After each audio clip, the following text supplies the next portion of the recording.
Oke, welcome back to my channel guys. Jadi di video kali ini kita akan coba nge-review dua buah indikator terbaik trading view. Di mana indikator ini akan kita kombinasikan dan kita coba gunakan untuk menganalisa di market BTC ya teman-teman ya. Baik BTC, saham, dan lain sebagainya. Jadi buat teman-teman yang masih bingung cari indikator atau alat bantu yang sekiranya bisa membantu teman-teman dalam menganalisa, teman-teman bisa coba indikator ini. Jadi indikator ini tuh ada dua teman-teman ya. Yang pertama itu yang ini ya, kita akan buka dulu di sebelah sini, kemudian kita lihat tentang script ini. Nah, nah ini ya teman-teman ya, trendline breakout with target. Jadi teman-teman bisa cari indikator ini ya, copy di sini, kemudian teman-teman cari di indikator, kemudian gunakan. Nah, setelah itu indikator yang kedua itu ada yang ini teman-teman ya. Indikatornya itu namanya market structure break and order block ya by MBKB. Nah, di sini teman-teman bisa cari yang ini namanya. Kemudian teman-teman klik OK. Di sini saya gunakan time frame 1 minggu. Kenapa? Karena untuk melihat arah market saya gunakan aja di time frame 1 minggu. Beda dengan trading forex ya. Jadi kalau misalkan kita trading apa namanya Bitcoin, teman-teman beli Bitcoin, teman-teman hold ya, kemudian tunggu harga terbaiknya dia, di mana harga apa namanya, di mana harga yang menguntungkan teman-teman bisa jual di sebelah sana. Oke. Jadi tampilannya akan seperti ini ketika teman-teman apa namanya aktifkan yang pertama ya. Nah, di sini ya teman-teman, biasanya kalau misalkan kita mau entry di forex itu kan kita bisa ambil entry sell kemudian kita tunggu ya. Tapi kalau misalkan di Bitcoin, saya dulu taunya cuma Indodax teman-teman ya. Jadi eh, saya itu waktu pertama kali itu saya daftarnya itu di Indodax, kemudian saya coba investasi di sana, kemudian saya beli apa namanya koin-koinnya, dan memang beberapa ada yang menguntungkan, namun ya seperti biasa teman-teman ya, untungnya nggak banyak-banyak banget. Karena saya itu modalnya juga minim, kemudian ya cari profitnya pun memang kecil-kecilan banget teman-teman ya. Dan nunggunya itu bisa sampai mingguan. Beda banget dengan forex, kemudian beda banget dengan trading-trading yang lainnya seperti itu. Nah, di sini karena kita menggunakan apa namanya analisa di Bitcoin, jadi di sini kita ambil entry-nya itu adalah buy-nya aja. Kenapa? Karena kalau kita mau investasi biasanya ya kita beli koinnya ya. Jadi beli koin di harga terendah, jualnya di harga tertinggi. Nah, seperti itu. Nah, di sini itu udah ada otomatis ya teman-teman ya. Jadi kita akan buka di eh, tahun 2023 aja. Jadi kita garis dulu di tahun 2023 itu yang di Januari ya. Nah, dari sini teman-teman kalau kita menggunakan indikator ini ya. Jadi kalau kita menggunakan indikator ini, teman-teman bisa lihat kalau misalkan ada sinyal sell seperti ini, teman-teman jangan masuk entry buy. Kenapa? Ya karena harga di sini tuh sedang mengalami penurunan ya di eh, bulan Mei ya, bulan Mei 2022. Di sini BTC jauh banget turun sampai di harga sini ya. Nah, di Januari 2023 ini udah harga terendahnya. Ketika di sini teman-teman bisa entry nggak? Sebenarnya teman-teman bisa aja entry kalau ada sinyal. Nah, sama halnya seperti di sini. Di bulan Juni ya, tanggal 26 bulan Juni, di sini itu ada sinyal buy. Oke, tunggu bentar, di sini ada sinyal buy. Kemudian teman-teman bisa entry buy di sebelah sini, kemudian targetnya sebelah sini. Ini sudah menguntungkan. Kenapa? Karena di harga segini ya teman-teman, di harga 30.749 USD ya. Kemudian teman-teman kalau misalkan beli di bulan Juni, kemudian teman-teman jual di 23 Oktober ya, sampai sini ya 23 Oktober itu sudah naiknya menjadi 34.386. Itu udah jauh banget naiknya teman-teman ya. Nah, teman-teman bisa jual di sini karena di sini udah ada notisnya targetnya cuma sampai sini. Nah, seperti itu. Nah, kenapa saya ambil untuk entry buy ya? Karena gini teman-teman, beda dengan trading forex. Kalau misalkan trading forex teman-teman bisa masuk entry sell, bisa masuk entry buy.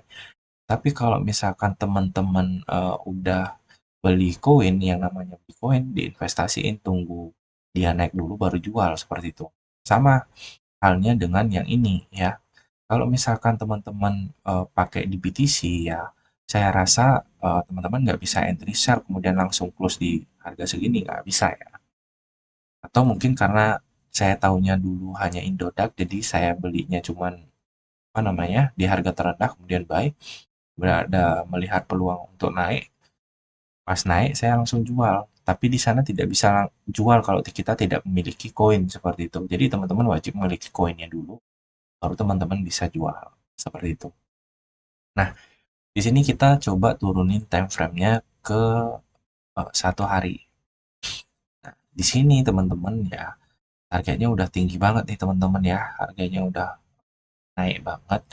Kemudian di sini juga sama ya, di sini kan sell, jadi kita ambil entry buy-nya aja. Jadi sebenarnya entry buy-nya itu ada di bulan nih Oktober ya, Oktober 2022. Nah, bedanya kalau misalkan kita investasi itu analisanya cukup panjang, teman-teman ya. Nggak bisa teman-teman kalau misalkan investasi itu teman-teman ya kan di sini udah harga tertingginya nih, saya mau beli aja deh gitu. Misalkan teman-teman mau entry buy di sini.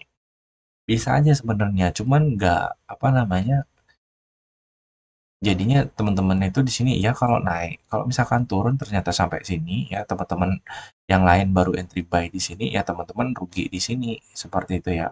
Jadi harganya udah turun ya teman-teman nggak jual, nilainya makin lama semakin turun ya. Akhirnya teman-teman bakalan nungguin ini. Nah, kembali ke harga yang di sini baru teman-teman bisa jual. Kalau nggak gitu teman-teman pasti rugi seperti itu ya. Nah, udah paham kan bedanya kalau trading forex dengan investasi? Kalau teman-teman investasi, teman-teman ambilnya cuma buy doang. Kalau misalkan teman-teman trading forex dan lain sebagainya, ya teman-teman bisa ambil buy, bisa ambil sell. Tapi dibatasi dengan batasan waktu. Kalau misalkan apa namanya, eh, dia kembali ke arah harganya, misalkan sini sell ya, teman-teman sell. Ternyata harganya malah naik, naik, naik, naik. Kemudian modal teman-teman habis di sini. Teman-teman loss. Tapi kalau misalkan apa namanya? Kalau teman-teman investasi ya, teman-teman beli di harga segini misalkan misalkan beli di harga mana ya? Harga beli di sini misalkan ya. Kalau misalkan harganya terus turun turun turun sampai sini, teman-teman nggak akan kehabisan. Misalkan ya, di sini teman-teman buy, misalkan beli satu gitu ya. Satu ini sama dengan satu, teman-teman kan punya satu koin nih. Misalkan harganya di sini saya pakai misalkan aja ya. Misalkan di sini 10 gitu ya. Nah, kalau misalkan ini turun-turun terus, ya teman-teman masih tetap memiliki satu koin, cuman harganya yang nggak 10 ini lagi. Harganya bisa dua, ya kalau misalkan dua kali harganya dua. Tapi teman-teman nggak akan kehilangan dalam artian ya koinnya tetap teman-teman punya satu.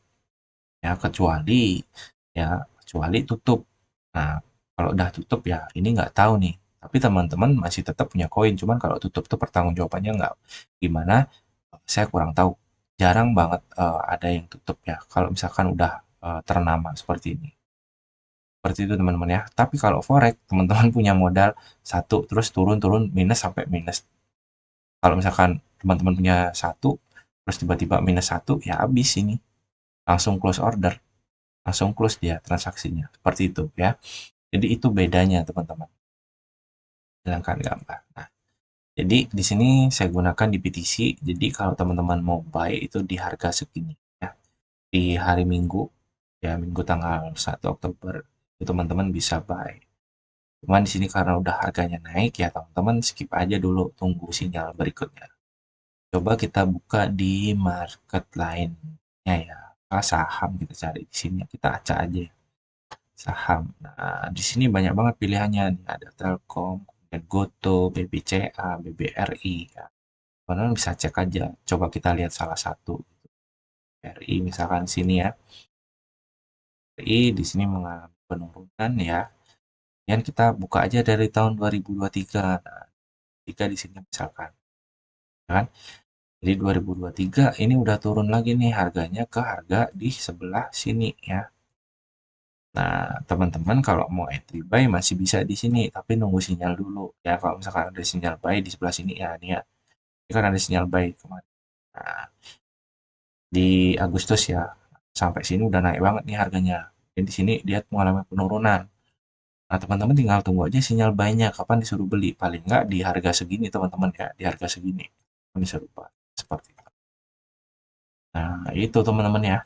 Jadi kalau misalnya menggunakan indikator ini tuh teman-teman ya nunggu sabar. Jadi kalau teman-teman punya uang lebih ya, ditabung aja dulu, jangan dibeliin apa-apa, ditabung aja di rekening. Kemudian nanti kalau udah ada momen ya, teman-teman baru bisa beli aja di situ. Seperti itu ya. Nah, itu aja sih sebenarnya yang mau saya jelasin ke teman-teman, mudah-mudahan bermanfaat. Dan untuk settingannya kita akan bagikan di sini ya. Jadi sebenarnya ada satu indikator lagi yang akan kita bahas, namun kita akan bahas di next video. Jadi video yang ini cuma satu ini aja. Ya karena kita menggunakan di apa namanya saham, jadi beda ya. Jadi di sini itu kita masuk settingan periode 10. Kemudian di sini extendnya itu 25, width-nya ini kita di sini tipenya pakai width. Kemudian coraknya seperti ini. Ya disesuaikan dan klik OK. Nah, tampilannya kan seperti ini. Oke. Jadi kalau misalkan ada tanda-tanda sell seperti ini ya teman-teman jangan masuk untuk buy. Jadi dia akan terus mengalami penurunan ya. Sebenarnya dari sini penurunan, tapi dia mengalami kenaikan. Nah, disinilah mengalami.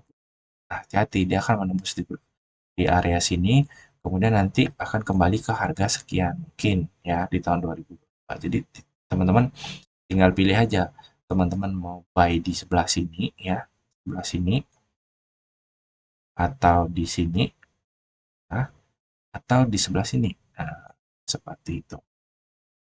Oke, jadi itu aja yang bisa saya review hari ini. Mudah-mudahan bermanfaat. Semoga teman-teman bisa paham dengan menggunakan indikator, kemudian dengan pemahaman yang saya berikan di awal tadi. Oke, jadi itu aja yang mau saya review. Mudah-mudahan bermanfaat. Sampai ketemu di video berikutnya. Bye-bye.